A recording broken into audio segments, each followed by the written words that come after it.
All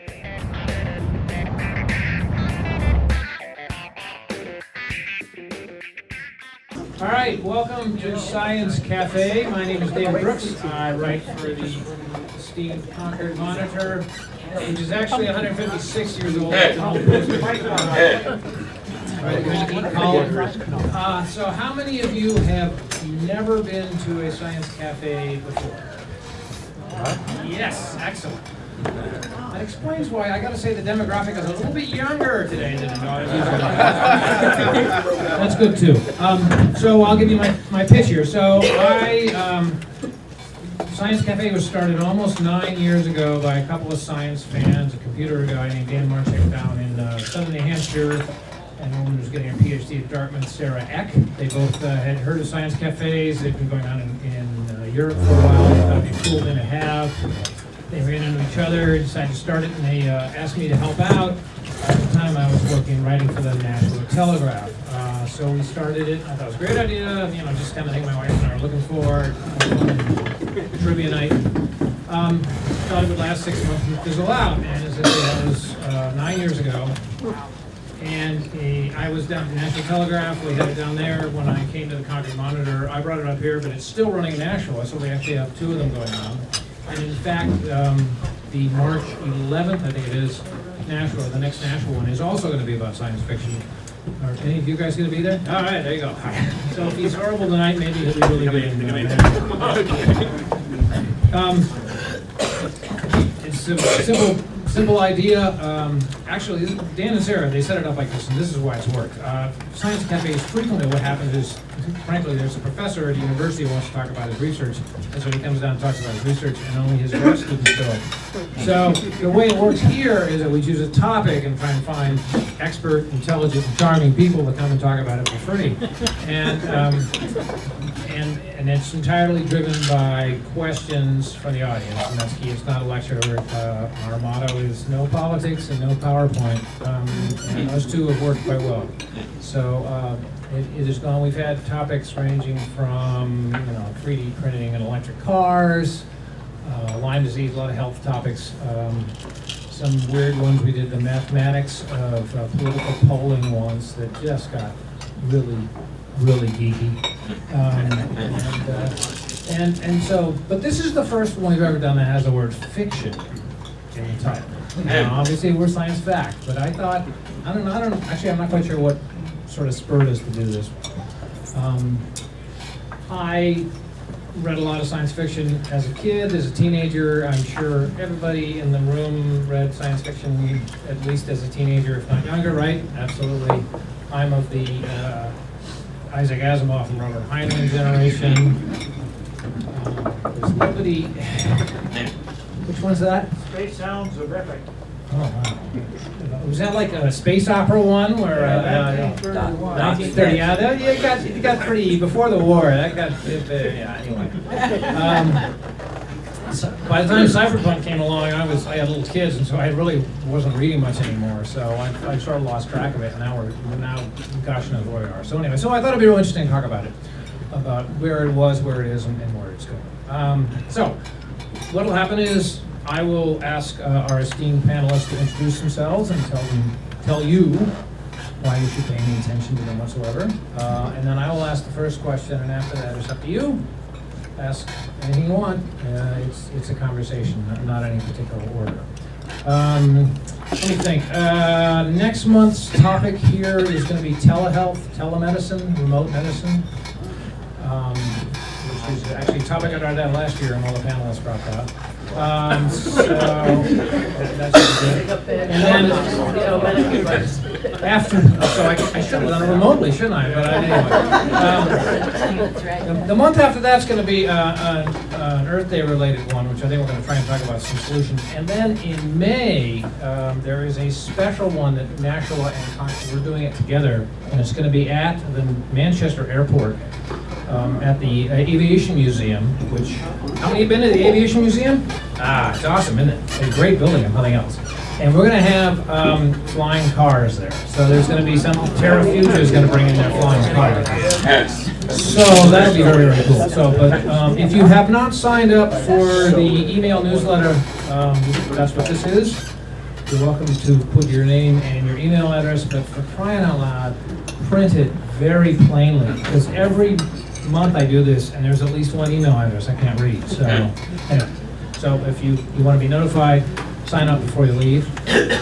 We will wind up at 8 o'clock, and I think that's it. So, why don't the three of you introduce yourselves and tell us who you are and why we should care what we say. I'm Larry Beemer. I'm a professor at UNH. I'm a senior lecturer there, and I teach science fiction.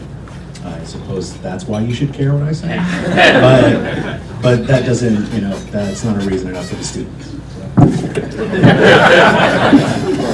So I'm Eric Schaller, and I'm a professor in the biology department at Dartmouth. Although I teach biology, I've had long-term interaction with science fiction genre writing fields, where I co-edit an online magazine with a friend of mine called The Revelator. I've written basically often looking at science of science fiction, so writing sort of online material related to that as well as criticism. Also write short stories, had a short story collection published that has some science fiction in it called Meet Me in the Middle of the Air.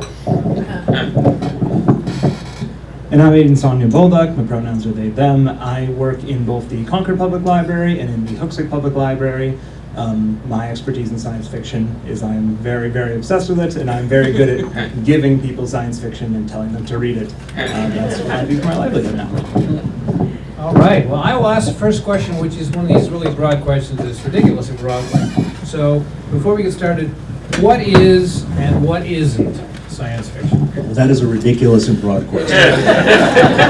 Thank you very much. This is something that I've had to sort of wrestle with teaching science fiction. This is a first class kind of question. What is it that we're going to be looking at for the next 15 weeks? The way that I distinguish science fiction from other genres is that it isn't designed to be representational. It's designed to postulate rather than represent, right? So like if you're looking at a traditional work of literature, that's something that is going to describe something like a human relationship or a historical moment or a certain set of circumstances. Science fiction, we a lot of times think of it in terms of it being a fiction that has scientific elements. I prefer to think of it as science that's done in a fictitious format. It's a literature that theorizes. It engages with possibilities rather than sort of holding a mirror up to things. And I mean, there are a lot of people who would disagree with that, and that's cool as well. But if you get yourself a book on science fiction, the first 40 pages are going to be dedicated to a chapter called "What is Science Fiction?"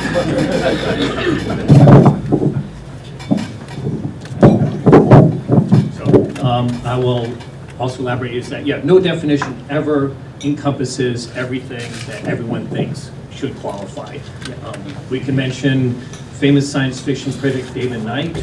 His one definition is science fiction is what I'm pointing at when I say that's science fiction. Something along those lines. And building what you were talking about, conversation once had with Ernie Hebert, a North New Hampshire writer who also was teaching at Dartmouth for a while. And he said science fiction is the only venue nowadays in which you can wrestle with philosophical questions and actually find a readership. Philosophy. And it's very true. I mean, in traditional science fiction, I'd say really does fit that mode very well, where often you have and classic Star Trek episodes were also very much in the same ilk, where you set up a very clean question and you have that sort of played out in a human dynamic. I'd say nowadays things get much more complicated often with science fiction, where you're trying to, with the world building, you're often creating much larger dynamics going on. Yeah, I think those definitions are absolutely perfect. I think prediction and trying to see what would happen is the most core feature of a science fiction story. And the reason why this is an important definition to lock down is if science fiction is just something that is in space with laser guns, then Star Wars is science fiction. Star Wars is often seen recently as actually sort of more of a fantasy story. There is magical elements going on. It is a classic hero's journey. There is no real discussion of what could possibly happen. No one thinks that Obi-Wan will show up in a galaxy far, far away. Whereas something, more akin to Star Trek is something, a philosophical discussion about something that's explaining what humanity might strive to be. And so, in my work, when I'm trying to provide someone with something that they want to entertain themselves and educate themselves, this becomes a very important question. Do they just want to be in space? Do they want people to shoot each other with laser guns? Or do they want something to chew on, something to enjoy considering the outcomes of, as opposed to just enjoying the metaphor of, if it was more of a fantasy story? So actually, before I get to your own question, so I noticed that Concord, and I guess this is more common in written libraries than I realized, science fiction is in with the general fiction, except it's got little stickers on it saying science fiction. Who decides which ones get the stickers? If I had my way, I would, but this is a fascinating question, because a lot of the ways the best way to organize fiction is just by author and by just putting fiction somewhere, because fiction is such an evolved, interdisciplinary subject now that's trying to find the fine lines between mystery and horror and sci-fi and fantasy is almost a moot philosophical point in of itself. So for us, we have people who manage collection development, so we have several librarians, full librarians, who will work on these questions of what should be sci-fi, what should be fiction, what should just be a mystery story. However, sometimes they're not always correct. Sometimes everyone has different definitions for these things. Maybe if a military story is having enough advanced technology, like it's really playing with what could be the next step in weapons, should that be science fiction? If you're doing an alternate history story where the alternate history dragons are involved, since that's postulating what would happen if dragons were real, should that be a science fiction? So these, the short answer is that we're all just sort of doing our best to find the most sci-fi and slap a sticker on those. But there's that gray area which is very difficult for us to so evenly categorize. There are always edge cases. And so is the same book categorized as science fiction in both Concord and Hooksett, where you both work, or are different libraries don't do that? I would love to run that study and see where those line up. That's a great idea. I should really look at that.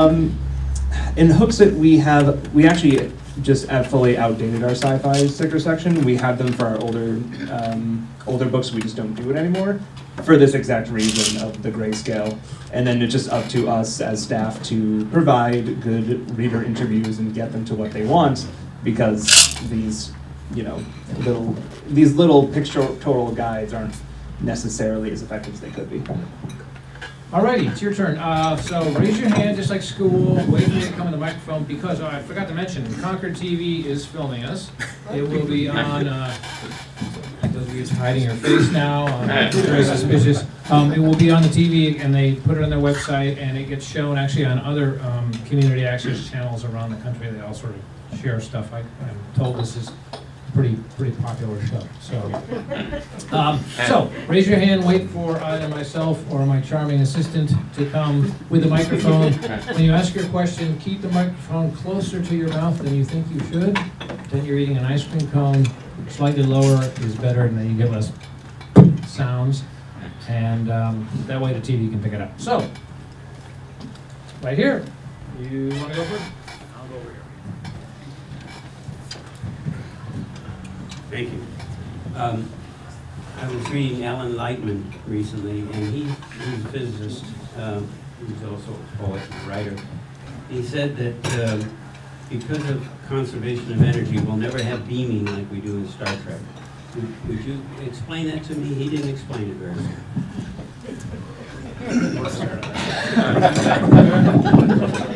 well. I completely agree. That's not good enough. Well, partially it has to do with destroying your entire being and then reassembling it somewhere else, which means you're not going to be even able to use the same atoms to do it. So it basically becomes an impossible ability. There actually have been some science fiction stories written about that. James Kelly of New Hampshire wrote Think Like a Dinosaur, which is sort of wrestling with that whole idea, in which you're basically creating a replica of yourself at a new location, but then you kill the one that was there originally because you're not allowed to have two of them.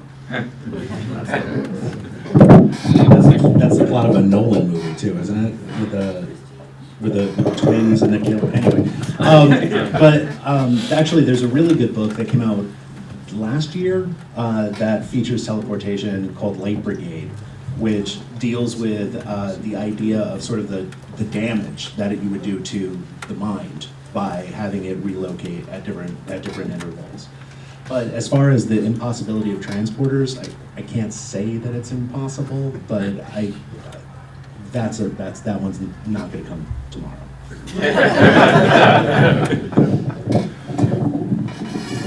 Yeah, none of us can say nothing's going to happen because we put lightning in little glass balls and we keep it up just so we can have a nice dinner together. But yeah, as you guys were saying, the only theories I've ever seen with any like packing behind them where transportation could happen would be more of like a wormhole situation, which is where you're actually warping space so you can just sort of cross normally from one place to another without necessarily irradiating yourself and putting those pieces back somewhere else. But yeah, when it comes to actual beam technology, there's also a very interesting philosophical debate of if you were to do something like a beam and it just took it a second longer for it to break you down than it did to copy you and make you somewhere else, there would be a moment where there could be a malfunction where you would still be there. So the question is the other person you also? Even if they download the same memories, they have the same atoms you, everything's in the same exact order. Even if your first self is still there with all that same information, it seems more likely that you would just end up making another you that believes it's you and can do all the you things you wanted to do somewhere else at the cost of you being completely destroyed. Actually, there is a possibility. Now that I'm really thinking about it, there is a possibility, which would be if we were to make an electronic copy of a human consciousness that we could instantaneously transport to one location to another. So if you had a clone body ready and you had your consciousness digitized, then you could bamf it over to somebody else. That would be different. Well, it's different from beaming, sure. Because you I can think put your just- consciousness Yeah. in. I think there's one kind of important point with science fiction, and this might come across terrible. The science is bad. The science is generally pretty bad, and as far as like a track record on predictions, science fiction is terrible. I think the last person to really get something right was Verne. Yes, I completely agree that at a time you can map human consciousness, then it becomes an information which you can send down, but it's not going to be like Star Trek did. However, Star Trek just did that because it was a quick way to solve moving to a planet, so you didn't have to keep putting people into other spaceships and move them around. So it was a very nice thing. But in terms of prediction, there's a great show called How Star Trek Changed the Universe, which has to do with all the people who watched original Star Trek, were inspired by the equipment on it, and then went on to sort of build things, which include like laptop computers. The reason we have flip-top phones is because they look like the communicators from Star Trek. All these other things were inspiration. So it wasn't that it was Star Trek predicted these, it's that people see something and then they want to make it. Hold on a second, we have a, It would also be interesting to see if you were going to transport yourself to another being. If the receiving end was not ready yet, then what happens to you between, 802 and 803? That could be a whole nother story of. so before we spend the entire 2 hours talking about beams, I'm suddenly reminded of all the science fiction conversations I had in college. So I'm going to have a question, but let me just actually mention, because Alan Lightman's a really interesting example, because he's a working physicist, non-trivial one, who switched to writing fiction, and he's a great fiction writer. and his fiction has science in it. Einstein's Dream is just an awesome book. But I don't know that you consider it science fiction. No. I think most people would not. No. Even though it is fiction built on contemporary science, and yet it somehow seems different. But he's a great writer. If you're not familiar with Alan Lightman, you should check him out. All right, question right here. So I got to call you on that one. Sorry. Jules Verne, yes, but the term Waldo. Yes. Cyberspace. Cyberspace, William Gibson, thank you very much for all of that, Maker. Cyberpunk. We are not very far away from being able to plug computers directly into our brains. In some ways, it's actually happening with artificial limbs that can be controlled by thought, and many other functions. So I think we're still a little further away from actually being able to simply plug a computer chip into our brains. But I don't think, as far away from that as you think. I think, though, I'm not up on all of the science fiction recently, but there is an awful lot of very good predictive science fiction out there that I think accurately, and in some places really disturbingly, predicts very accurately what could be happening in a relatively near future.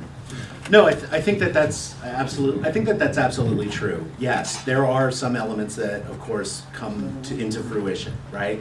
I just think that the aim of science fiction is seldom just sort of, setting up a catalog in advance, right, of what could happen. Usually, I find that science fiction introduces a technical element in order to see how it plays out in a much larger social, a description of sort of the social impact or ecological impact of the technological development. No, you're absolutely right. There have been tremendous advances in science, absolutely. But I do think that it is unusually rare in sort of the large scope of science fiction to call it a predictive, medium. I'll add to that, yes. I agree. Science fiction, its purpose doesn't have anything to do really with prediction. It's really some commentary often of what's going on in society. But I do think there's many times you do suddenly see things that came about from earlier science fiction books. This to me, so Samuel R. Delany, who has no belief that he's predicting future, one of his books, he just sort of mentions offhand, there's a plant on a planet that is, from which people can extract plastics. And this is also something scientists have been working on in terms of increasing certain kind of lipid composition so you can actually get plastics more readily from plants. So again, it sort of creates a prediction, but it wasn't really a overt desire to predict. And I think another great example of that, the difference. Let me just remember the mic here. Another great example of that. Feel this one. There. I'm gonna bring a megaphone next time. A great example of the difference between a classic trying to predict as opposed to, inform about a concept that could come up is something like Brave New Worlds, which is for those of you who don't know or don't remember, Brave New World is sort of a dystopic utopia where through both manipulation of genes, through drugging the populace, everyone's sort of in a ignorant bliss about what society is, and those who control can just maintain society. I don't believe Huxley ever imagined that would actually play out as such, but the point of the book is not to predict that a drug like bliss would exist. It's to take something to its extreme to evoke an emotional reaction in the reader, so that way you are really keyed into the message he's trying to say, which is just pleasure for pleasure's sake, just listening to authority just to maintain order does not necessarily mean that it is a life worth living. And so that's a story that is very, far and beyond anything that would actually happen. But the point of it is to resonate so strongly with you that concept of it just sears into your brain, which I think science fiction probably does some of the best of any genre, is really just such a gut punch right to you of the lesson that the author is trying to teach you through it. All right, question back here, and I'll get to some others.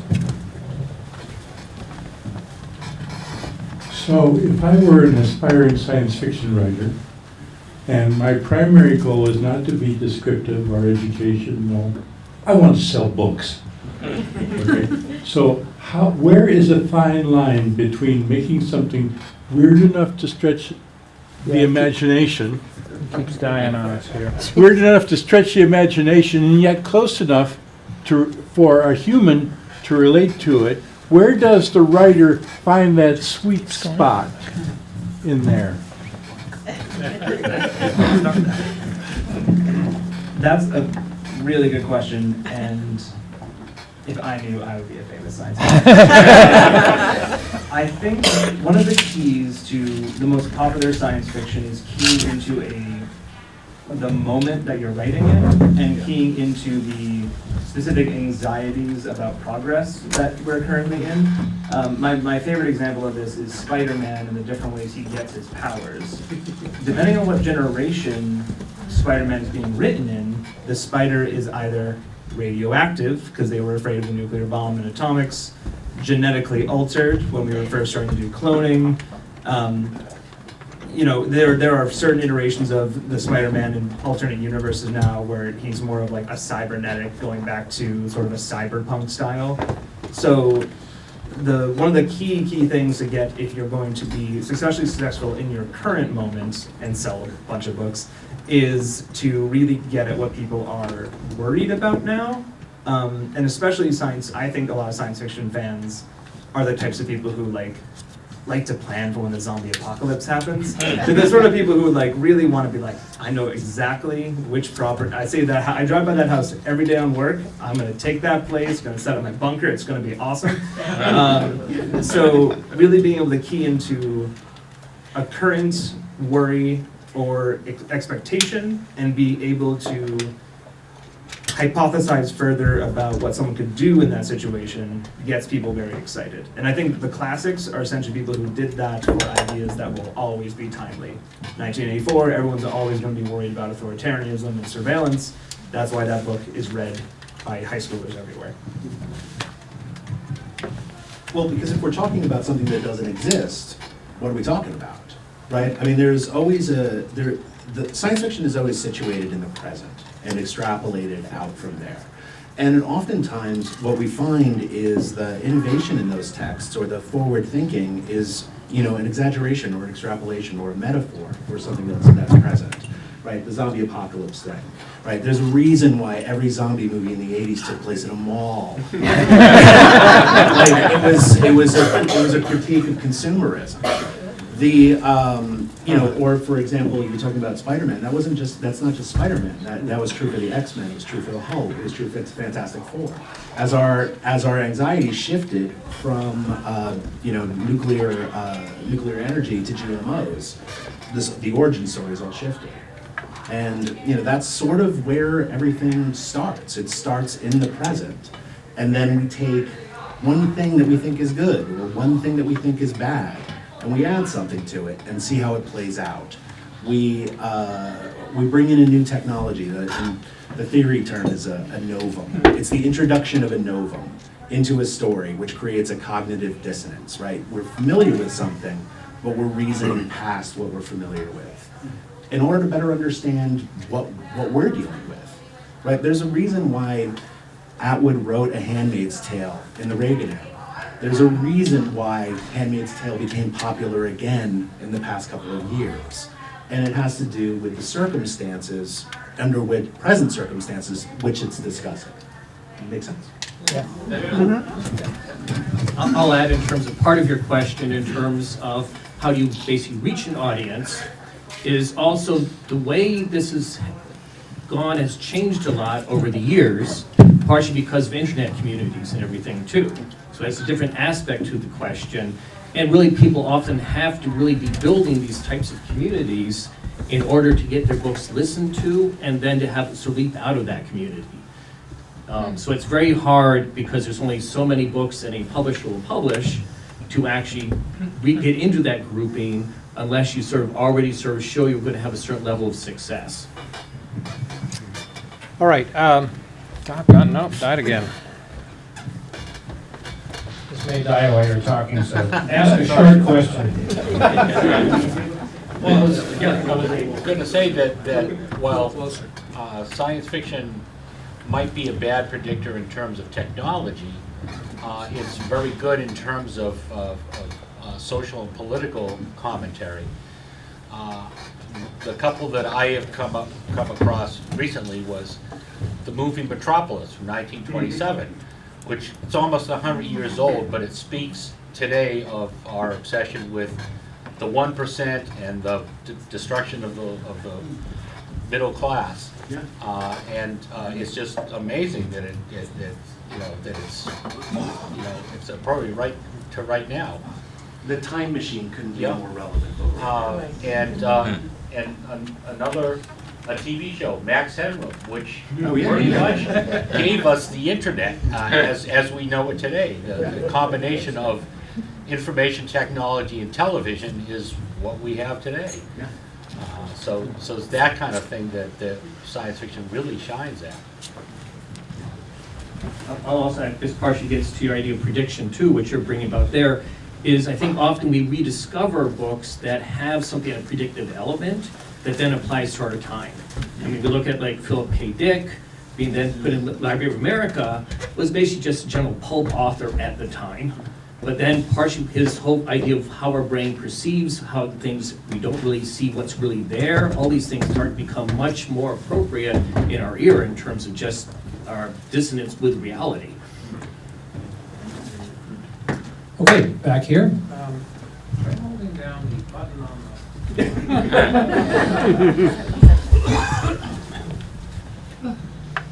Holding down the button on the right. So I'm an advocate of what I call predictive fiction. And the reason for that is very concerned with where we are going with technology over the next couple decades. And so my definition is things that might happen in the next 300 years, because some of them will in 10 years and some won't happen until 500 years. But it does give us the opportunity to explore the social implications of the technology as we've been discussing. I think that's a valuable thing, because you really want to know what's going to happen before the dinosaurs wander the streets or the AIs take over the culture or whatever it is that you're exploring. The same way, I have a concern about science fiction, which is I call the Crichtonization of science. Michael Crichton being the example of this, because he took science and made it the bad guy. Science gone bad is sort of his general theme. And the problem with that is it gets the general public paranoid about science, which can also be good things. So I just sort of wonder how you jump and see those kinds of themes playing out in society.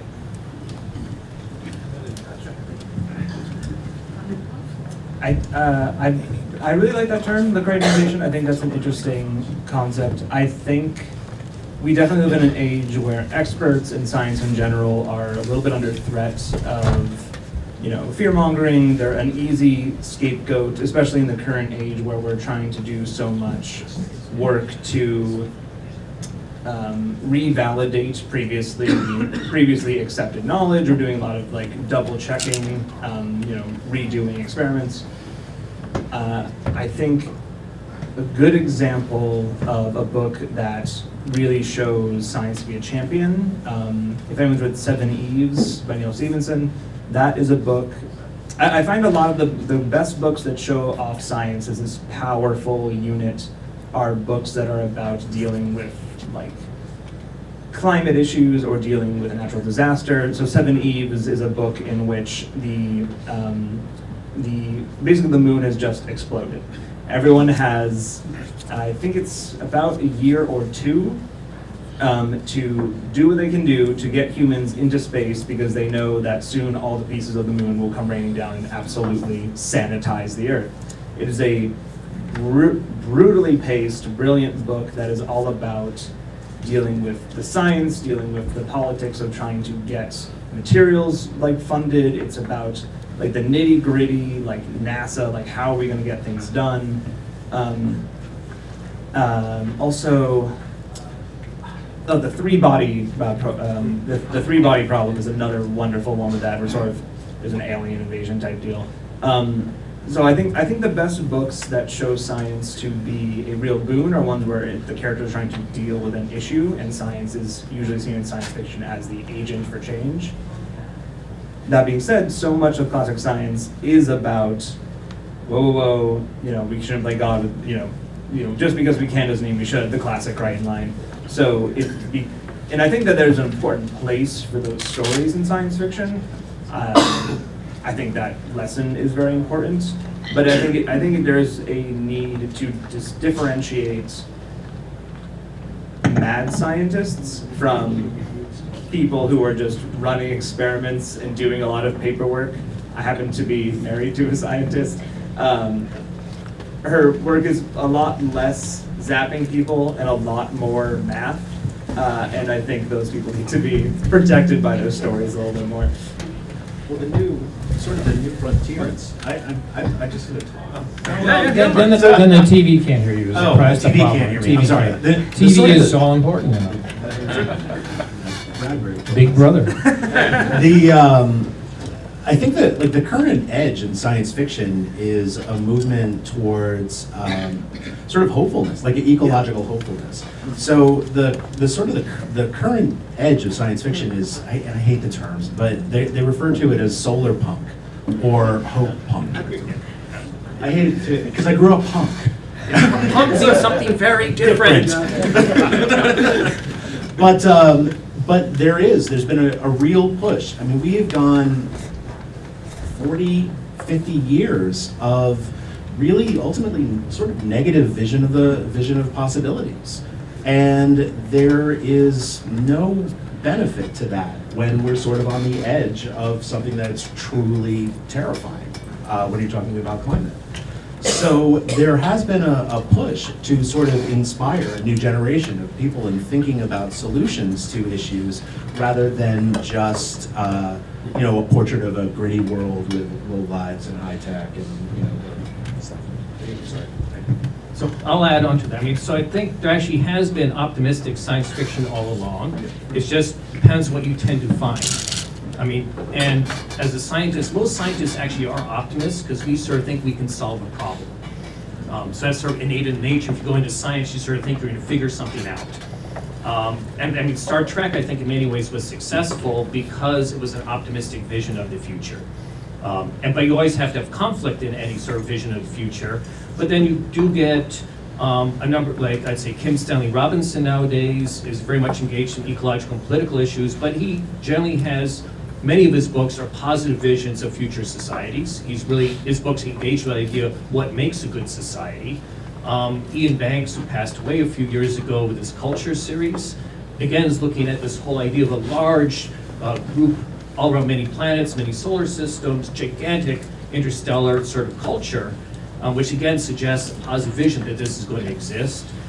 Doris Lessing with her Canopus Archives sort of group of her 5 science fiction ones, even though she was not a traditionally science fiction author, was again looking at this sort of large positive vision of the future. I didn't know Doris Lessing wrote any science fiction. 5 novels. Boy, I am so out of it. Okay, all right, let's go over here. Now, what button do I have to touch? Nope, it is perfectly fixed. Okay. All right, so I'm like David, I grew up in, the Asimov generation, and then I kind of caught up a little bit 20 years later with, Dune and Ender's Game and that stuff. So those are the classics of those eras, and I have no idea of what the classics are in like the last 20 years. And so I was hoping to get my reading list up to date. And I'm talking about books, not because mainly when you were talking about what's going on now, it seems to be a lot of movies and comic books. And, but I'm old-fashioned, like to read books. So if each of you can give a couple of classics that you think of in the last 20 years or so. Yeah. I would definitely say The Three-Body Problem might be one of my top, from the most recent science fiction. It's a Chinese author, which is a rising area of like international acclaim in science fiction right now. Shujin Liu, thank you. Another good one from recently, more on the optimistic post, is the Wayfarer series. It's very, very good. Starts with the long way to a small angry planet. Wayfarers is very interesting to me because it is primarily like almost like a small group drama. It's basically about truckers all trying to do a long space trek together, all with their own various alien cultures, all with their various alien ideals. And they just are stuck in a ship together for a year and a day when they have to go bore a wormhole somewhere for, just a contract. And it's still dealing with the common human problems of, man, I gotta pay to get my warp drive, upgraded if I wanna get bigger digs. How am I supposed to be able to deal with someone who doesn't respect the way that I think about things? I'm trying to think.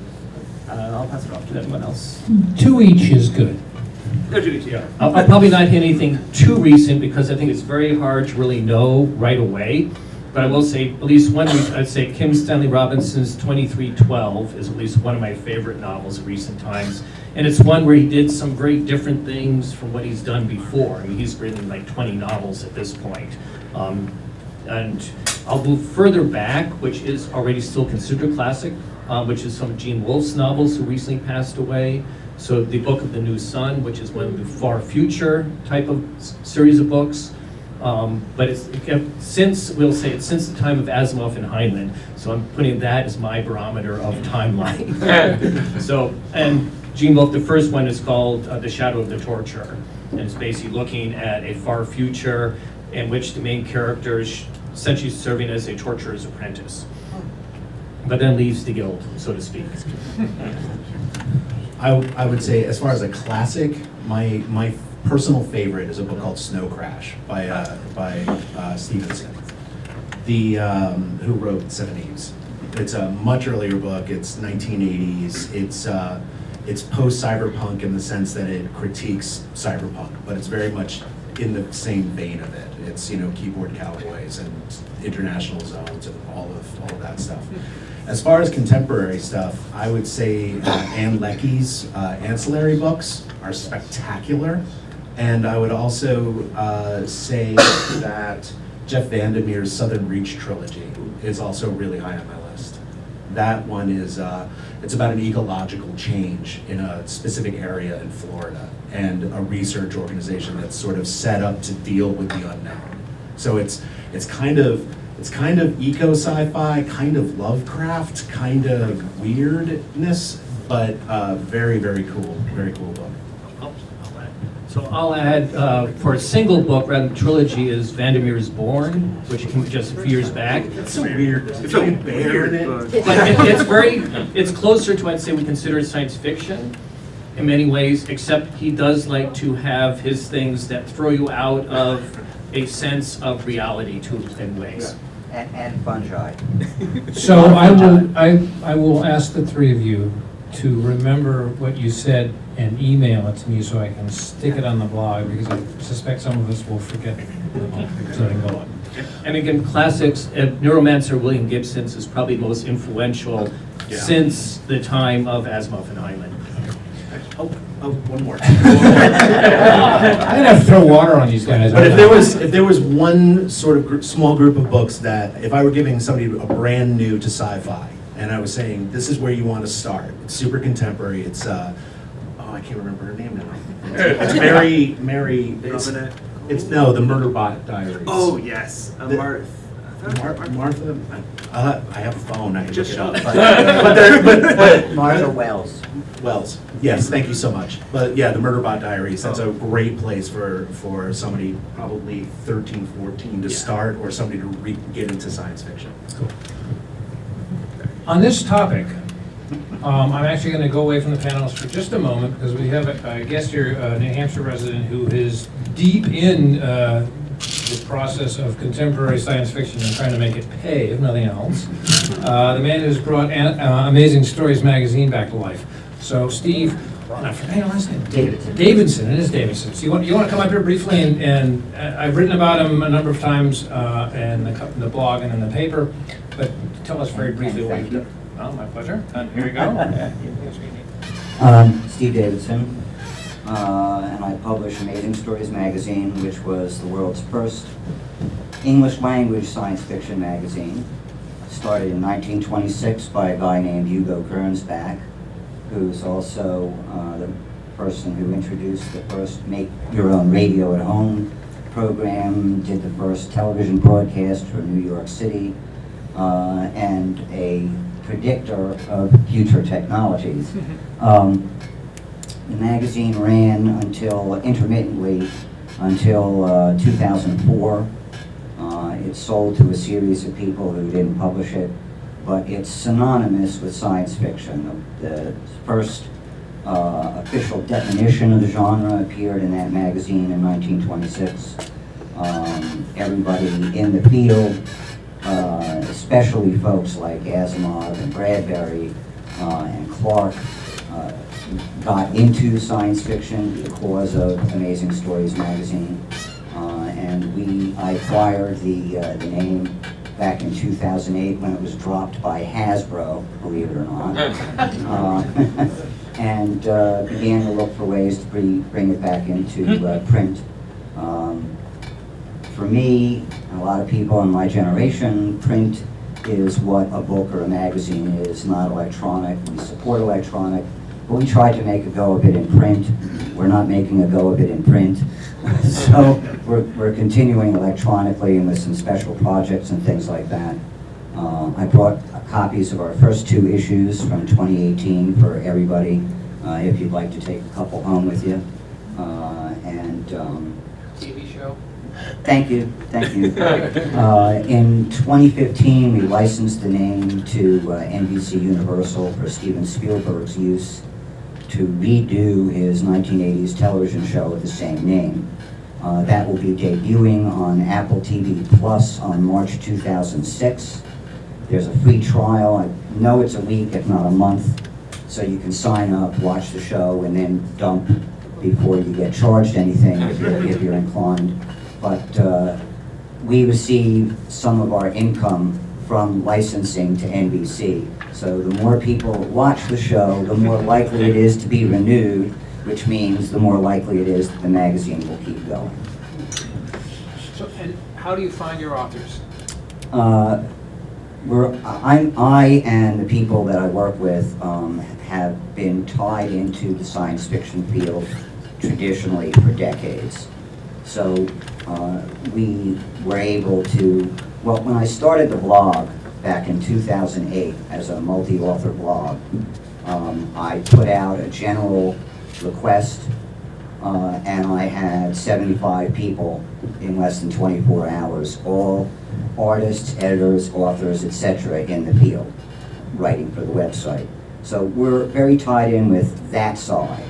What we're not really tied in with is the newer generations of fans who are more into, and somebody made a note of it earlier with the panel, are much more into the media aspects of science fiction as opposed to the literature. It's our contention that all science fiction ends and begins with the literature, and that's why we focus on that end of it. Do you have any trouble getting enough good fiction for each issue, print issue? No, as a matter of fact, right now there's a big issue with magazine science fiction. The history of the field is that it started as short fiction. And if you write, you know that it's a lot more difficult to pack a story into a short story length than it is into a novel or a series. And so we saw a lot of development of all kinds of very interesting themes and writing styles in a relatively compact and short period of time in the field. And I kind of forgot the original question. And so, do you have trouble finding writers?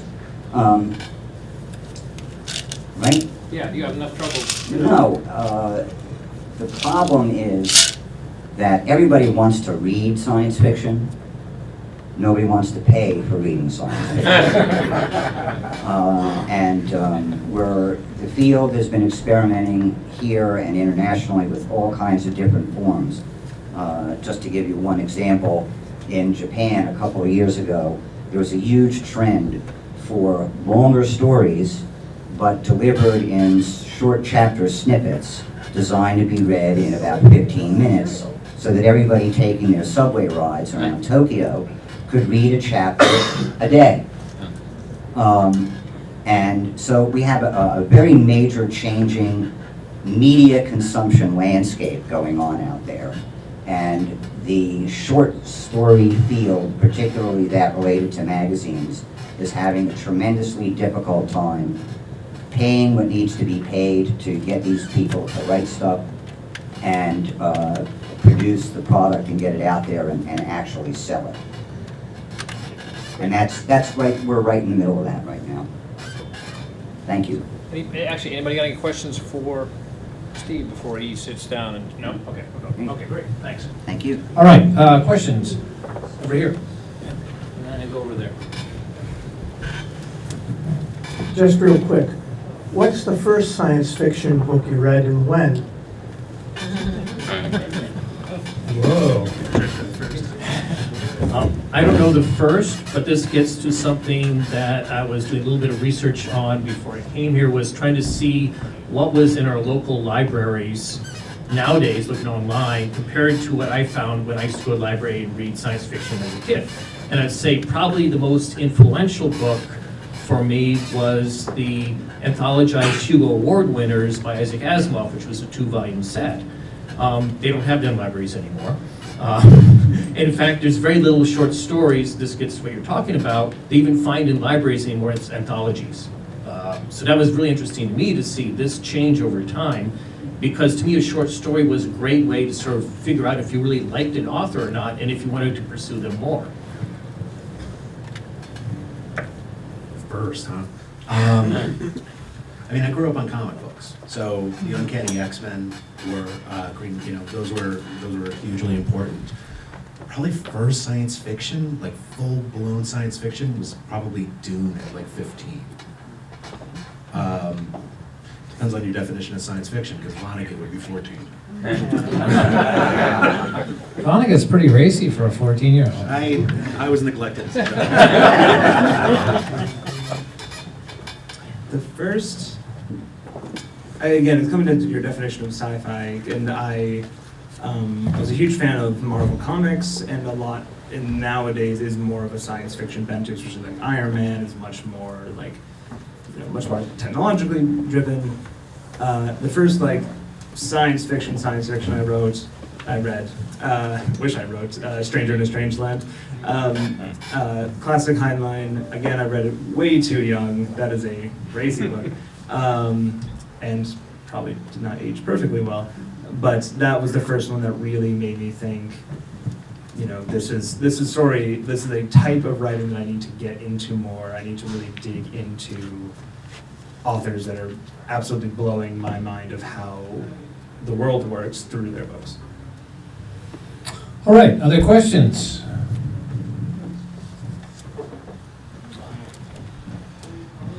Just a quick, I think I've been living remotely for a long time. Until tonight, I never really heard the term cyberpunk before. Could you explain what that actually means compared to what went on before that? Or is there, okay? You're starting. Okay. So most times that you hear blank punk, it's sort of, it's both an aesthetic and a thematic moniker. So for cyberpunk, it means a story that really delves into digitization, really getting into like a world that is driven by and both helped and especially in a lot of cyberpunk hindered by that digitization. So a lot of cyberpunk involves, hackers. It can involve folks who are.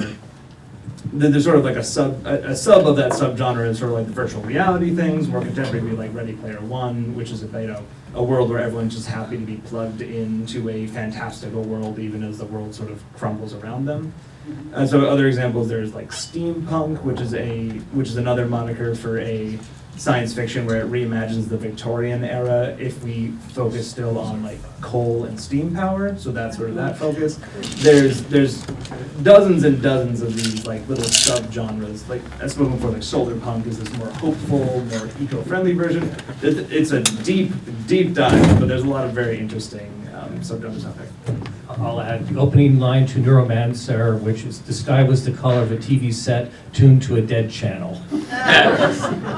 Which has also been really interesting because once upon a time, when you had a TV set tuned to a dead channel, it was static. Right. Then it changed to becoming this clear blue. So the actual meaning of the first sentence changes over time in terms of what the actual color of the sky was, but it still holds up as a great first sentence. That's cool. And now this guy's asking, what's a TV set anyway? Is that like a large phone? He's in museum. Oh, okay, all right. If I were to pin down Cyberpunk, it's really high-tech Raymond Chandler. The moniker is high-tech and low lives. So it's got a real anti-corporate bend. Mega corporations have taken over the earth, and people who are putting together their hardware through dumpster diving are fighting them. I'll add part of the lineage of a lot of cyberpunk. So William Gibson saw himself as heavily influenced by Samuel R. Delany, but then Delany, a lot of his way of writing was influenced by Alfred Bester with The Demolished Man and The Stars My Destination. But then that sort of moves then into more of a computer plugged in sort of reality where actually you can have avatars and everything playing out for you in that alternate reality through the computer. Okay. Loaded questions. Actually, before I come back to you, anybody else, any first questions? All right. All right.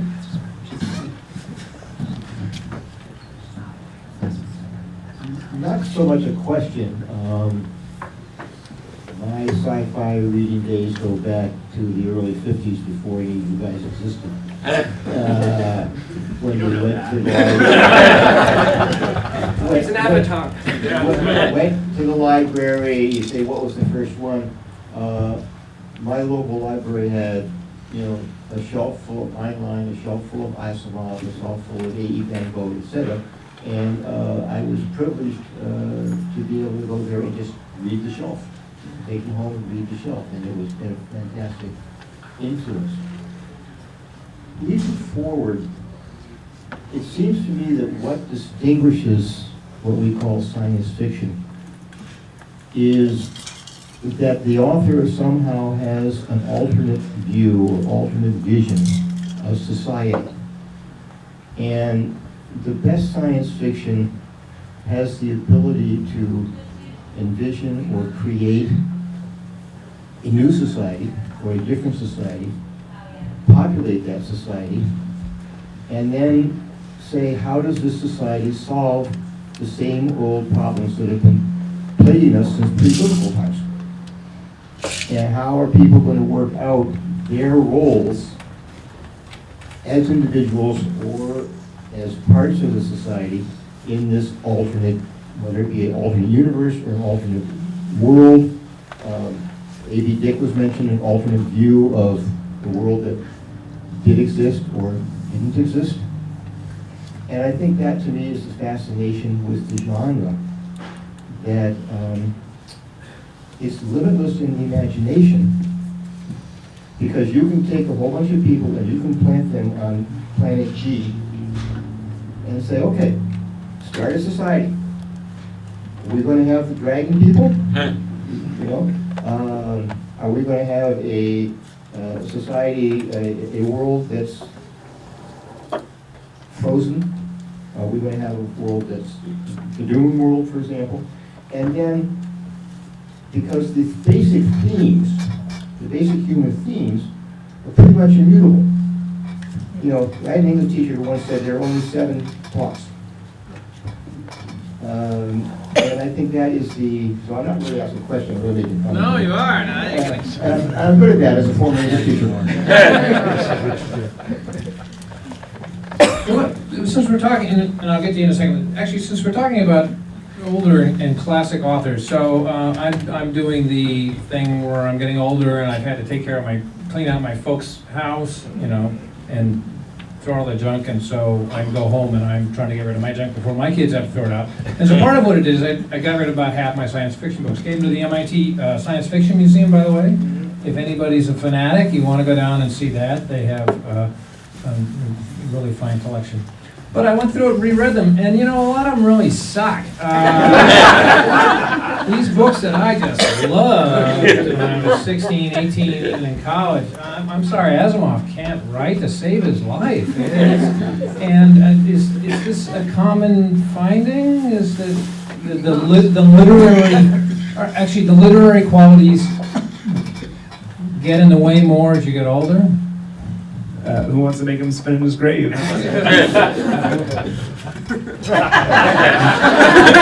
Well, I mean, the simple fact of the matter is you take any genre, and there are shining stars, and then there are really bad examples.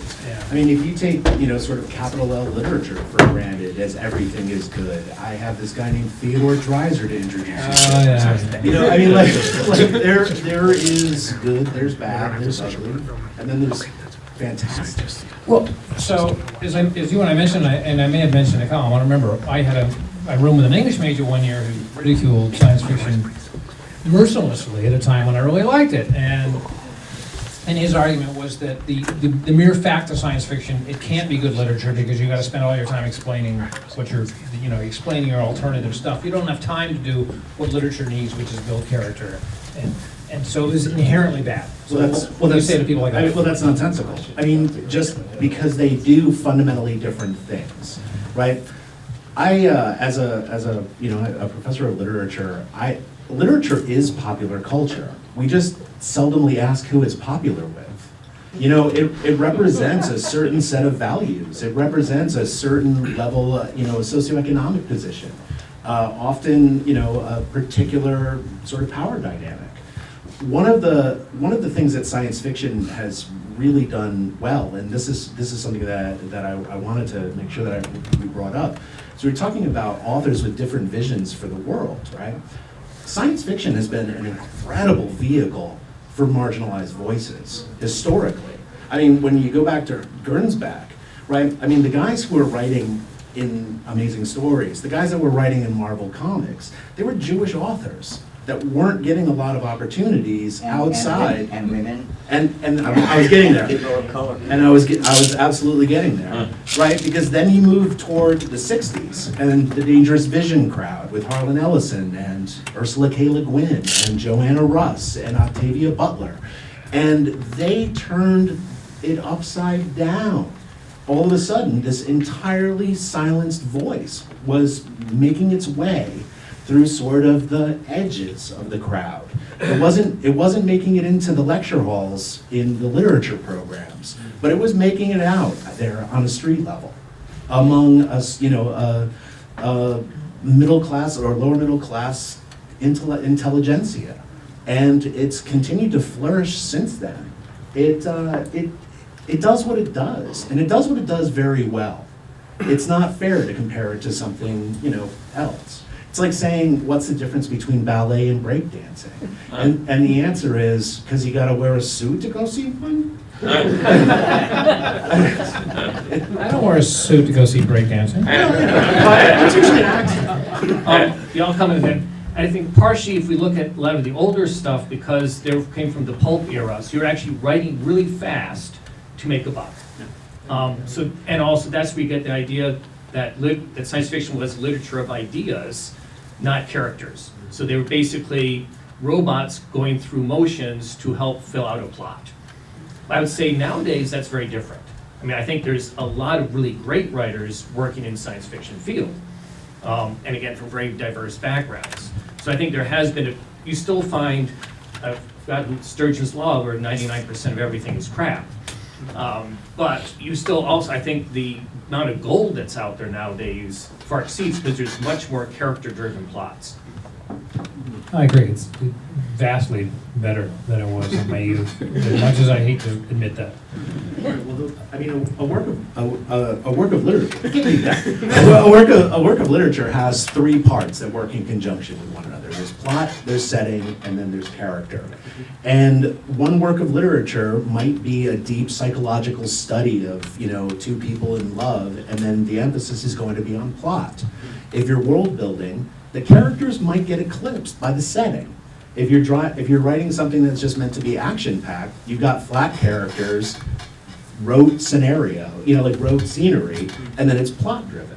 So a lot of science, you know, whatever it is that you're writing, and whatever genre it is that you're writing, is a balancing act between those three elements. And a lot of the early critique of science fiction was that the characters were flat. You know, it was like Chuck Astronaut. But we weren't like trying to learn who Chuck was. We were trying to see what he was experiencing. We were trying to see where he was going. So the emphasis was on something else. I'm sorry. I'll keep adding on to that. So in terms of Asimov, so I will say as a kid, it always sort of said that his short story Nightfall was one of the best ever in the genre. I found it extremely boring and not even believable as a kid. On the other hand, I loved his robot stories with the 3 laws of robotics, and then always how you permutate those and why robots can still go through and not be controlled by these. And what do you think of Nightfall now? I've reread at least once since I was a kid, and it was even more boring. I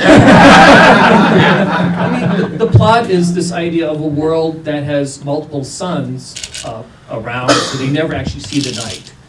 And so then they know that suddenly the suns are all going to be in their orbits, and so suddenly they're going to actually see the night. And that's going to cause them basically to go crazy. Just one comment on character and et cetera. Well, two, actually. Wait. We got to do the microphone thing here. We're on the TV. Yeah, we're on TV. And then I'll come to you. Your comment on character. Two things. There has been a conscious effort within the field in the last 10, 15 years to introduce more literary techniques. There are some of us in the field who are not necessarily enamored of that push, but nevertheless, it's there. But also, it's my contention that because we're talking in a beginning period for the genre through primarily pulp magazines, they had space constraints as well. Oh, yeah. And so many of the writers resorted not to cardboard characters, but stock characters. And it saved a lot of space because you immediately recognized the daughter of the mad scientist and the good adventurer and et cetera, and words were not needed to explain the interplay between the characters. No, that makes a lot of sense. I mean, when you're talking about the reasons why authors do things, there's usually a multiple, you know, there are a lot of influences. I think that, yeah, using stock characters is absolutely a way to sort of fast forward to the plot, right? If you see a guy in a top hat with a curly mustache, you know what he's going to do, right? But, and yeah, I think that over time, especially as each subsequent generation of science fiction writer has influenced a new generation, there has been a movement towards a sort of a more literary science fiction. You know, I mean, you get into guys like Ballard, right, where it was like highly experimental in its prose. And that or Delaney, I mean Dahlgren's. Dahlgren's a little experimental. Is that the polite word? Yeah. I loved it. Do you? Oh yeah. Oh man. But you didn't like Nightfall, so. No, I mean that's awesome. Like fantastic. Why reread Dahlgren? Because you get something new out of it every time you read it. Single time. And you can start anywhere. Well, it's a circular novel. It actually ends where it begins. And it was, I'll say for me, I was reading it a summer working in New York City, which is a perfect place to read the novel, which is about a giant city that basically has been abandoned except by a few people who are living there. Yeah. Anyway, that's cool. I'll leave it at that. Okay. All right. So of course now, my question is like pixelated into like 16 different questions, which is. I'm Only fighting give with one that. at a Wire this down. Yes, things don't hold up. I can't say it was my first one, but Heinlein was early on my list. And I don't, as much as I love Spider Robinson, I don't even buy his justification that Heinlein wasn't sexist anymore.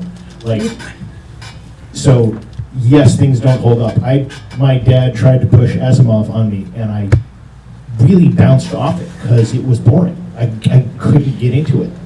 And there were other things that were more plot driven that I was into. What I found myself coming back to and looking for in new authors is the exploration of ethics in a context where one piece of what we're doing in our society has been heightened significantly. Or something, some scientific stressor has been introduced. Your novum was the term. Yeah. And what do we do in the face of that? As in one of my previous lives as a teacher, I went to an ethics conference where a room full of 60-year-olds who had not read enough science fiction were introduced to the idea of cyberpunk and the fact that pretty soon kids are going to have computers plugged into their heads. How are you going to teach? And every room in the head, every head in the room exploded, except mine, because I was like, woohoo, let's go, let's do this. This is going to be awesome. We can figure this out. But everybody else could not get their heads around the idea of how do we deal with, what are the ethics of this new situation where something has changed that, and everything is going to change. Something has changed, and how do we deal with it now in this new situation? And what I find myself looking for is maybe it's the really well-developed plot. Maybe it's the really well-developed character. I'm not so much looking for a really well-described setting, because there are so many of those that are so good that I mean, how many more Tolkiens do we need? I'm sorry, like, yes, they're fascinating, but like, I don't have time to read 14 more books by this guy if the characters aren't interesting. So I'm curious if you have thoughts about sort of how do normal human, present day, everyday ethical questions impact your enjoyment of how they get treated in science fiction in different books? Oh. And John Scalzi, by the way, John Scalzi. Well, interestingly enough, I mean, like you've sort of gone over the first hurdle, which is you're figuring out who you are as a reader, right? I mean, any relationship with a text is transactional. Like, there's a text, but really it has a lot to do with your context. It has a lot to do with what you believe, what you're bringing to the text, right? I mean, I think Moby Dick is one of the most wonderful things that's ever been written. But if you give it to the wrong guy, it's a really bad book about fishing. and that's the nature of interacting with media, right?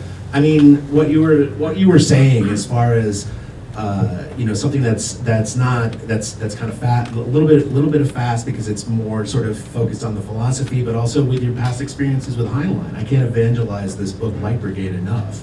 The book is written as a critique of Starship Troopers and a commentary on 18 Years of War. Light Brigade? Light Brigade, as in charge of the Light Brigade. And it's all about teleporting and this idea of sort of a permanent era of generational warfare and what it's doing to the people involved in it. It was a really solid book. I think it made the short list for Nebula last year. I'll sort of echo that. At least for me, when I got involved in science fiction was really the new wave coming through. And in some ways, even though I'm a scientist, I wasn't that interested in heavy science and like the hard science fiction was never that interesting to me. But once you start looking at psychology, sexuality, who you are as a person, that became much more interesting to me. I mean, so that's why I was really responding to Delaney, Le Guin, James Tiptree Jr. were all ones that I really responded to because they're really exploring those kind of soft science questions. Right. I definitely agree with all that. And one extra thing I would add on is, you were saying that people of a certain age, that they were, exploding their heads, this concept. I think science fiction is a great, almost like a mental exercise that everyone should be going through when it comes to things they aren't used to. I mean, we help out a lot of people who we're just born in an age that had a different technology, and a lot of our work is trying to put things in terms that people can relate to and can understand, and then anyone can pick up new tricks, anyone can enjoy a new thought or a concept. The question is finding the right vessel to get that to them. And I think science fiction, more than a lot of other stories, is very good at being that nice sugar coating on the pill to get you to understand a concept you never thought of. Right now, again, talking about new diversity, there's a lot of incredible books out there that explain gender identity, sexual identity in ways that, just weren't talked about openly before, but there are now books that can discuss uses of different pronouns, that can discuss, uses of different relationships between people. And because they're happening on a spaceship and there's laser guns, it's exciting, it's interesting, you care about these characters, and you just walk away a little bit more understanding, a little bit more entertained. And I think that can apply to, folks who are worried about mind-technology interactions. You can apply that to climate issues. So I highly recommend, if people are worried about something, read a sci-fi where that thing is either really bad or going to get fixed or something, and you can start to see it from other people's perspectives, start to see, some of the pushes on the scientific thought on that, and hopefully you guys will. Question back here? Nope, it is button free now. Okay, in the last couple of years, I read a nice big dictionary-sized book. It was a variety of authors, all short stories, and the subject was climate change. And it was all over the map, and every story had its own unique take on that as a subject. Can you recommend another book that does that? About climate change or just? Climate change, no, something other than climate change. A single topic where you put it out there in the world and people jump on it. All I just think is that there's a lot of science fiction referred to as climate change science fiction, but really I'd say it's ecological science fiction. So it's not always just about the climate change. In fact, I'd say a lot of authors get lumped in. Are you talking about a climate change book? Or are you talking about Any topic, a single book that takes a topic and multiple authors look at it. Yeah, one that I really love is A People's Guide, A People's Future of the United States of America. It's a riff off the People's History of the United States of America. But it's a book that all the short stories in it, and it's actually a pretty thin book, but it fits a lot of great little short stories in there. It all fleshes out, mostly issues of like rising peoples of color populations in America. It deals with, a lot of, again, like gender identity, a lot of sexuality things, and all the stories are about these minorities, basically people coming together to circumvent a world that is afraid of them and to show them a passion that they have for their country, that they are a part of this country. It's a very moving single work for the current era that we're in right now. Or if you like go online, like to Amazon or something like that, look for any of the major publishers like Norton or Bedford, and look for their science fiction anthologies. The one that I use in my course, I think it's Longman, and the way it's arranged is there are 6 stories about encounters with the aliens. Then there's 6 stories that are about how time works. And then there's 6 stories, and so there's a way of sort of going through it. And then there's actually a theoretical component at the end. Actually, I use the truncated version. There's a big honking one that's got that has 10 stories under each of the major subheadings. And you'll find ones on time travel, like Time Traveler's Almanac. So you get scientific tropes, you'll get whole books written about, or anthologies. My son gave me a book, and I don't know the title, in which every story, the only thing that was in common was that one of the characters had been told what will kill them. not when, but what topic will kill them. It was handed to the author and said, do something with it, and I was astonished at the variety of plots that came up. And I actually think there was mostly online fan fiction that was put together in publication. And by the way, don't do it on Amazon. You go to Gibson's or something. We go to local bookstores here. Absolutely. Our local bookstore is Barnes and Noble in Durham. So that's better than nothing. Come on. I said find the book on Amazon. Purchase it from a local person. Your local librarian can help you for free as well. Right. Other questions? Oh, I'm going over here. Oh, there's him. I think he was first. What do you think is the place for the more community sort of world building projects you find online, like Orion's Arm? So do you mean like the different, like the sort of collaborative world building sites? You'll have to explain these. Yeah, I'm familiar with the concept. I haven't actually had a lot of experience myself. Those who don't know, these are sort of like if you imagine like a wiki for certain like properties where people get together online to explain, like in many articles. Like some people do this for Star Wars. There's something called Wikipedia, which is truly anything is ever written, watched, anything about Star Wars, it is on there, same way a Wikipedia article would be. And there are various online communities that make these for their own custom worlds, which I think is an absolutely incredible endeavor by them. I'm afraid I don't have any to recommend at the moment, but I highly recommend people who aren't aware of these sort of collaborative storytelling experiences to maybe give them a Google, look for these sort of collaborative spaces. I think it's a very, very interesting area. Can you give us an example of what you're talking about? I'm not familiar with this at all.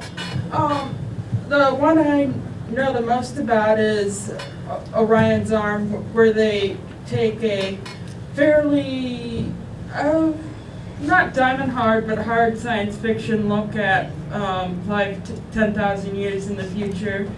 And they make a variety of assumptions and run with them, and it's and the way it's set up, there's just like a huge range of possibilities to work with AI going through different evolutions far past what regular humans can understand, and there's a lot of short stories about regular humans dealing with different aspects of that. Bunches of different people contributing, lots of different writers, authors, fans, whatever. Cool. You might also be interested in a website called Storium. Storium is sort of it's a simplified play-by-post storytelling game where the way it works is a group of, I think it's 4 to 8 players will come together and they will switch off writing a paragraph of a story. Usually each one will take up a certain character. There'll usually be another player who sort of does more of the scene setting. It's sort of like a simplified, almost like Dungeons and Dragons type thing, but it's all online, and the goal is to create this sort of work that exists there. And what's very interesting about Storium is it's not just the group of us are going to play and have a good time making the story. There's like a large readership of people who enjoy the stories other people have made. Any story you make stays on the website in an archive. And there's everything on there from science fiction to fantasy to realistic stories. There's some very interesting stuff that have come out of there. I think the most interesting one that got really popular was a Shakespeare's Midsummer Night's Dream, but like a paranormal investigator's like looking into like what happened that night. There's some very interesting stuff like that online. I'd recommend that. Cool. All right, question right here. I recently, or last year, read the 5th season, and I thought it was an interesting book about racism in an alternate universe. And I wonder if you think that's science fiction or if that's fantasy. Sorry, which book was this? The 5th season series by N.K. Jemisin. You had read it, so. Okay. Yeah, sorry. Love the 5th season. Everyone should read the 5th season. Everyone needs to walk out with a copy of the 5th season. That is a fascinating question. For those who don't know, the premise of the 5th season is a world that is very geologically active. There's just constant horrible earthquakes, eruptions, So the societies of the humans on the planet of the 5th season have the 4 normal seasons, and they call a 5th season whenever a apocalyptic climate crisis happens. And the entire society is devised around being prepared for the 5th season. Everyone has like a strict caste system, everyone lives in these very specific hovels to prepare for these existences. And the parallel to racism is that there's a class of people who have a brand of magic that lets them essentially move kinetic energy from one place to another. So they're able to transfer the energy of an earthquake and turn it into something else more productive. What makes it such an interesting question of whether it's science fiction or not is there is absolutely no realism behind the magic behind this. As you go even deeper into the story, the magic is even more magical, I should say, though it's wonderful in the Cross-Level trilogy. But there is a science, there's that kernel of science fiction we said before where it is about sort of playing out this situation, seeing what would happen, dealing with the repercussions, and the magic itself is what's referred to as like a very hard magic system. Everything has very strict rules. It's sort of written in a, if physics allowed this to happen, here's exactly how it's going to happen. You know, energy needs to be conserved, et cetera, et cetera. But my personal state, I would call it more fantasy, especially as the trilogy continues. But and again, if we're going for it, fantasy is more talking about how things are now, and sci-fi is more of a study of what could happen. The 5th season is incredible fantasy, with the metaphor being, you know, about, especially, you know, in the Western countries, how, you know, people of African descent are treated, how the great, and also like, you know, Latino folks, the folks who are used by society to accomplish so much as they are in this society, but then are treated so poorly because that power is threatening to others. So I would call it fantasy, personally. I'll also say we have a nice catch-all term, speculative fiction, which covers almost everything. Yes. It's on my shelf. It's very good. It's very good. But I've heard the person who bought it for me put it into context, because one of my big critiques of fantasy is that it's generally, since Tolkien, if you're following a Tolkien model, it's about very rigid racial categories. And it's one of the big burdens of fantasy that it has failed to confront the idea that, you know, people who look like the elves and the people are good, and the people who don't look like them are bad. This confronts it. Yeah, that's why you bought it for me. So I will read it. Yeah, okay. It's nice to have orcs, because then you can just pick on them and you don't have to, there's nothing subtle about it. Let me actually ask a question to kind of all three of you, which, and you all have slightly different perspectives, is who do you encounter who is reading science fiction now? And I'm particularly interested in who takes your course. And since you write it, but you're a scientist, so you don't deal on a day-to-day basis with people who are in the field. No, I go to you- conventions, You go to a fair amount, conventions, so okay. I Okay, so- encounter a fair amount of the community. But outside the community, who do you get? Anyway, I'm interested in that. And then who comes in the library looking for it? I actually have to thank J.K. Rowling. All my students grew up reading Harry Potter, and now they're totally into fantasy and science fiction and, you know, fantastical worlds, and they all just sort of come in. So are there already readers of science fiction typically before they come in? I would say, because the enrollment in that class is 30, so it's there's probably generally 10 like solid readers of science fiction, and 10 people who are definitely getting their humanities credit. And then but so, you know, and then there's a mix in the middle. But yeah, I find, I'm a little prejudiced, but to tell you the truth, the best, I grew up believing that it doesn't matter what you read so long as you read, right? If you find something that you like and you read it, it's a mental exercise that you can't get from anywhere else. So I generally find that my best students are already inclined to read the material, and they're engaged and they ask great questions, and you know they're interested. I would say for people who are looking for sci-fi literature, I get a lot of teens. I get a lot of folks my age between like a lot of people like 15 to like 30s, and then we have a lot of sort of a jump up to older folks who are rereading the classics, or like a lot of folks in here interested in getting back into what is current now. I would say though, if we're widening it to sci-fi movies, sci-fi comic books, there's an even greater number of folks who are deeply invested. Like we said before, literature is popular fiction, and with the population, with the popularity of the like Marvel Cinematic Universe, which is mostly rooted in science fiction until it gets a little wild, with the popularity of so many of these properties that are coming back. Again, Star Wars can be iffy, but in general, like I think sci-fi really is very deep in the heart of our current popular culture and the things that we are always consuming all the time on television and movies, etc. So let me ask you, your scientific colleagues, when they learn your science fiction interest, what's their reaction? I'll say I'm lucky, I think, to be at Dartmouth, so liberal arts institution. My own writing tends to go more toward the darker side, and so at least some of my peers, I had a book launch at a pub near us, but they basically, one said, you write disturbing stories. Which also, I mean, science fiction is often disturbing, and basically, as a scientist, and one is often poking at things that would bother me.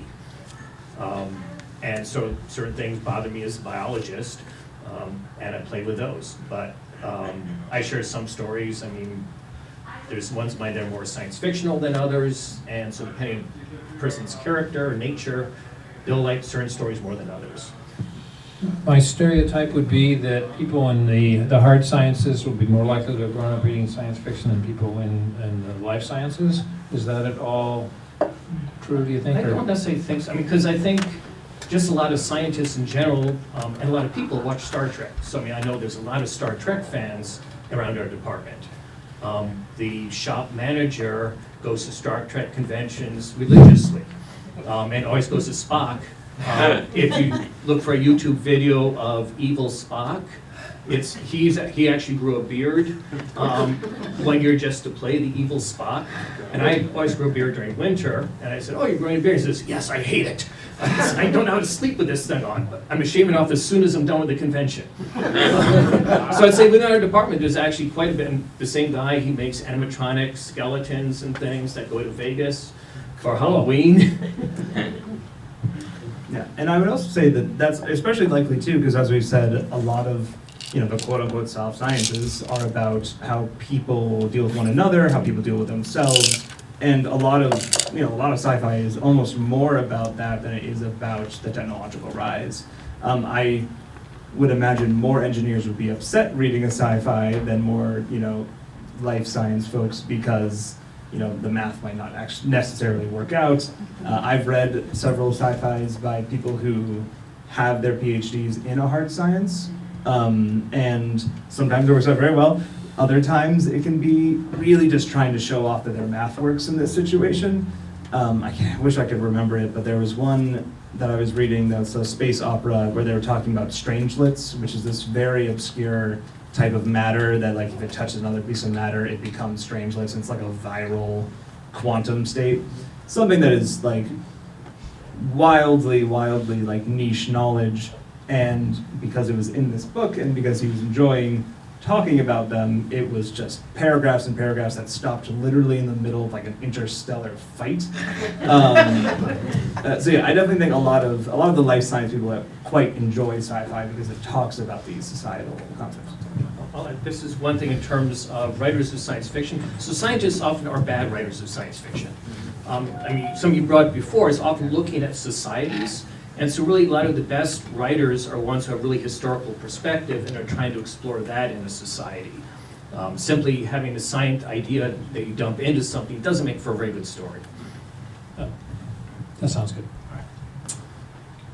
You got a question this time, not a comment? Okay. Is there a question mark at the end of his statement? I was responding to his unacknowledged question from before. We'll speak Spanish and put an upside down question mark in front of it. The word fantasy just came up. And I think that I remember a term, science fantasy.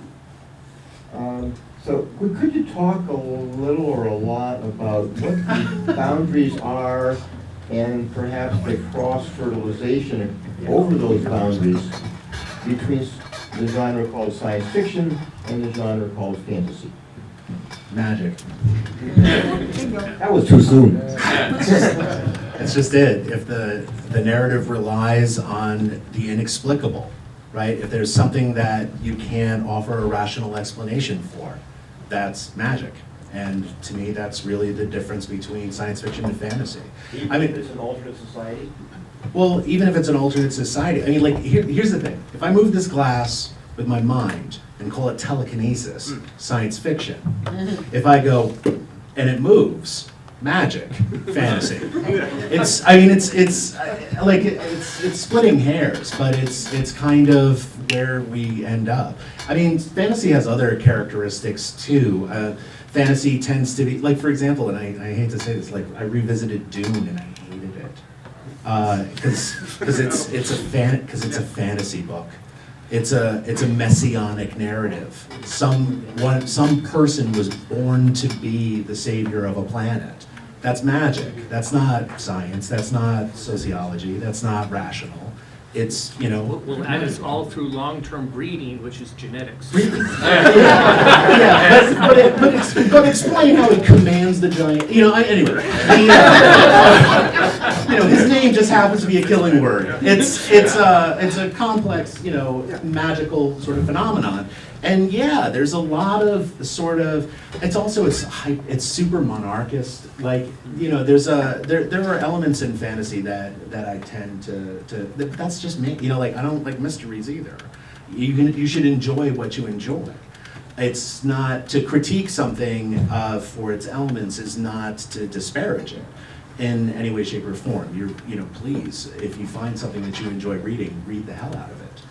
But yeah, I think that the difference between science fiction and fantasy is magic. Yeah, and then I love the cup example too, because, you know, in various, like, I'm not published or anything, but like in various creative responses, like, I've been like, oh, this would be a cool world. You know what, if I can just slap an explanation on it, it becomes science fiction. It's why I personally am a huge proponent of working more with the smaller subgenres when helping people try to find something. If someone wants to come to me, a friend or a patron in the library comes to me and says, I want a science fiction book, I go, great, what do you actually want? Because the science fiction moniker is so wide, it's not helpful to me, it's not helpful to them. So, do you want a dystopia? Do you want one of the punks? Do you want a biopunk, a cyberpunk? Do you want a story that features small, close-knit found families? It's about the elements coming together to be a story that you want. And if it's a story that you want that has an explanation for all the weird stuff happening, that'll probably be a science fiction. And if all of your other elements involve, by the way, I would like someone who can shoot lasers out of their hands and we don't talk about it, it's probably going to be a fantasy. But in the end, as silly as it is because we're here on the science fiction panel, the word science fiction wonderfully has evolved to the point where it's so big it might not even be as necessary anymore, which is great. I think that's the best thing. The best thing is when a genre gets so big it explodes and it has a bunch of other smaller genres coming out of it. But yeah, it does lead you into these interesting questions of definition. There's a lot of pairings of genres under sort of the umbrella of speculative fiction. Like, if you've seen the movie Alien, right, the original Ridley Scott, is that a horror movie or a science fiction movie?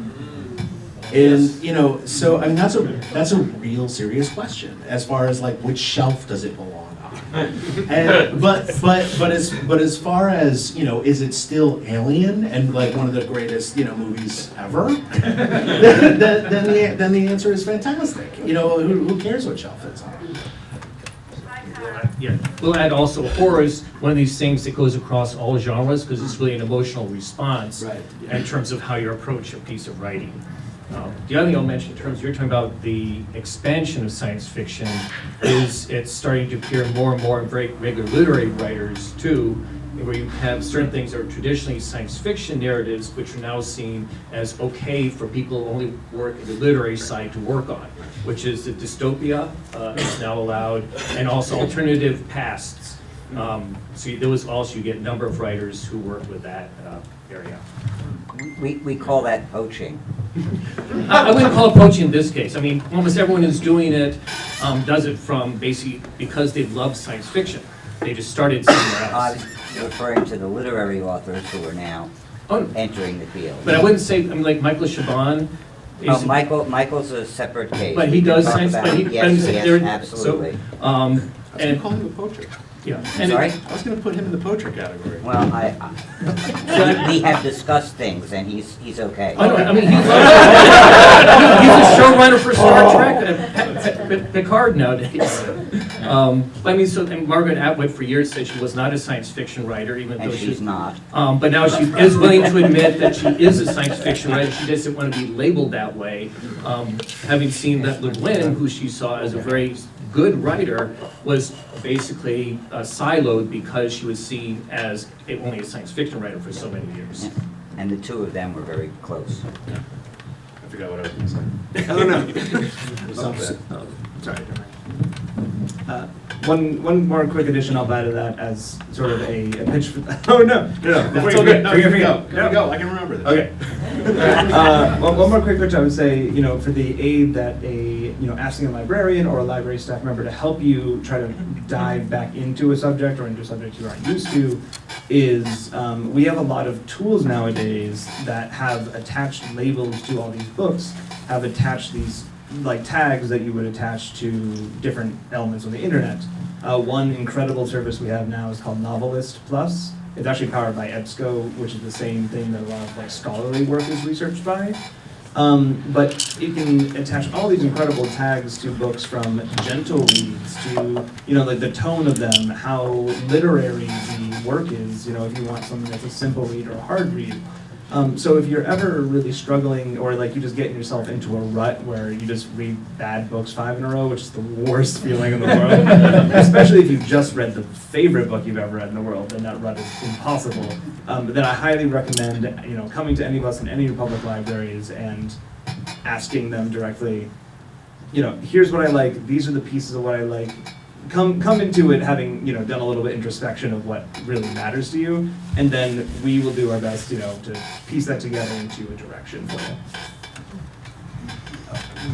So science fiction, like I said, is usually defined by what it tries to do rather than its content. Like saying dismissing something because it doesn't have a rocket ship in it isn't science fiction. Isn't fair, or it doesn't have a robot in it, therefore it's not science fiction. So it's really about experimenting with the sort of the ripple effect of the introduction of a new technology or a new, and when I say technology, I don't necessarily mean smartphone or internet. I mean anything that we make, right? Earliest technologies are things like crop rotation and monarchy, and these are things that we make rather than something that occurs naturally. So if you shift those things up, for example, you're saying Atwood's Handmaid's Tale is absolutely a science fiction book. Oh, no doubt. Oh yeah. I mean, but there's no science in it. In fact, it's the world that she creates is almost devoid of science. McCarthy's The Road is sort of dystopian, but I don't find it to be science fiction. I just find it to be sort of dystopian. Okay. If you want optimistic science fiction, read McCarthy. No, I don't. But that's part of the I think that's part of the misuse of the word dystopian. Dystopian means a system, right? So, McCarthy, like, if you introduce the idea of a dystopia, it's become sort of synonymous with anything that's bad, right? The Road is a real nihilistic, vacancy of anything that's an assemblage of society. Dystopia, generally, bad society. But we can also see The Road as a version of climate fiction, too. Yeah, you could absolutely say it, or a recipe book. No. All right, we are nearing the end. Is there somebody who hasn't commented before? Well, we have somebody who has not asked a question. There we go.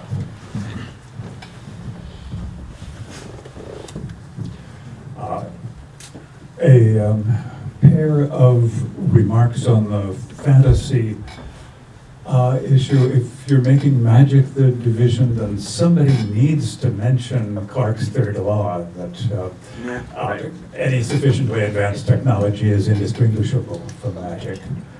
And the other thing is you said all the fantasies seemed to have the orcs as the bad guys, so I wanted to mention David Weber's War God's Own fantasy series, which he wrote specifically so that he could have the orcs be good guys.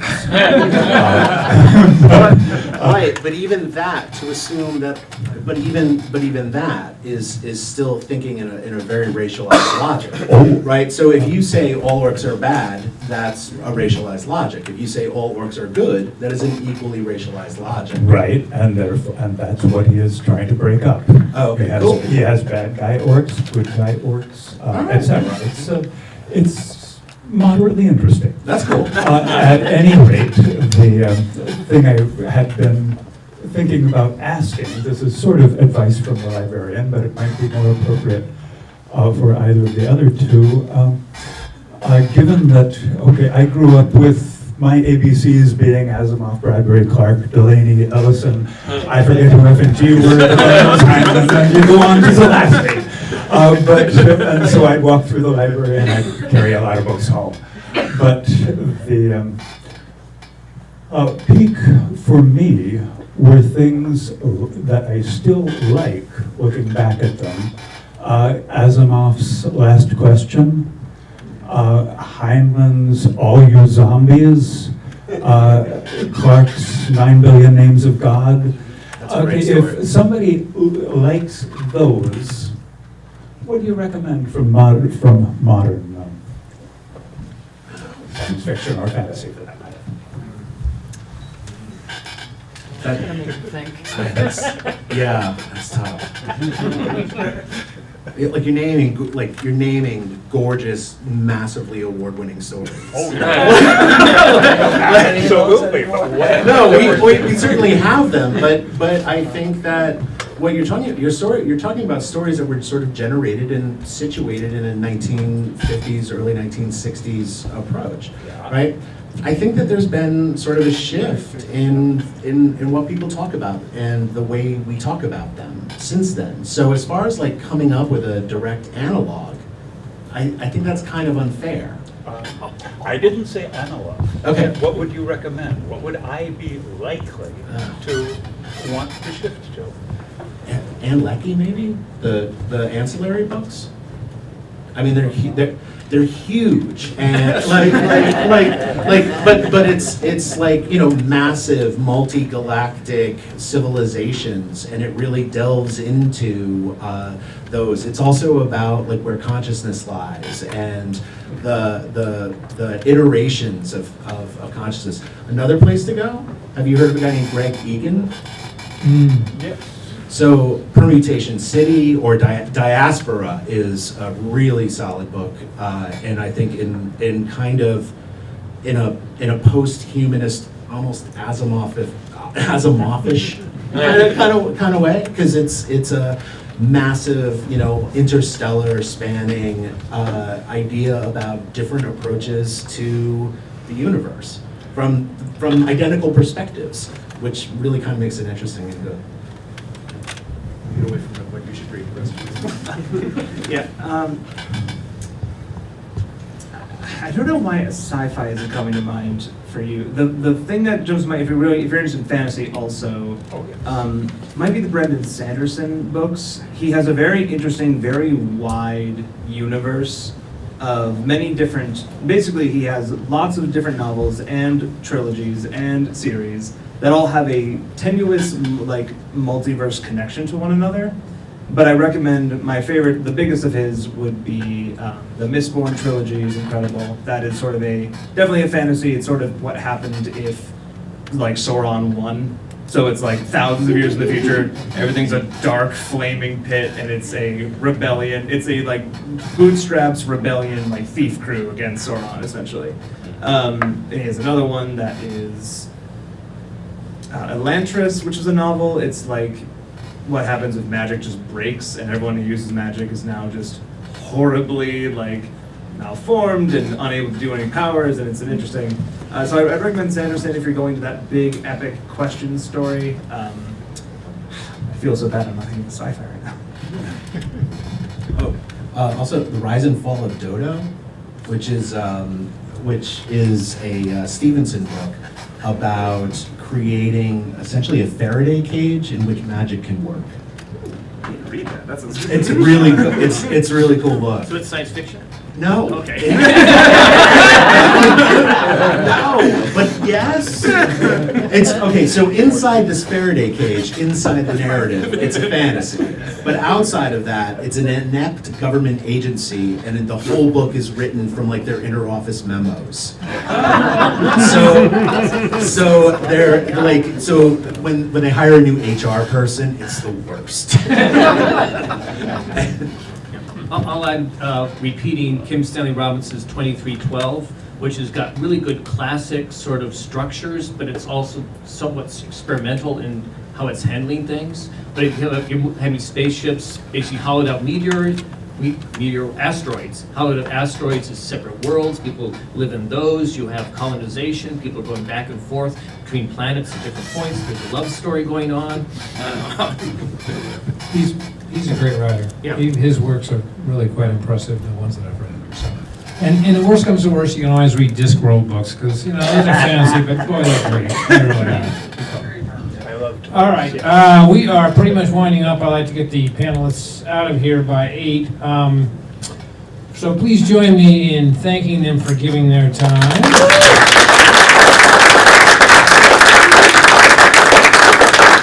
And when you come up with your fanboy adoration here, you can sign up for the email list if you aren't already on it, and take a free sample of or you can pay them if you want to, of the magazines over there on the chair. And we will be here next month talking about telemedicine. Thank you for coming.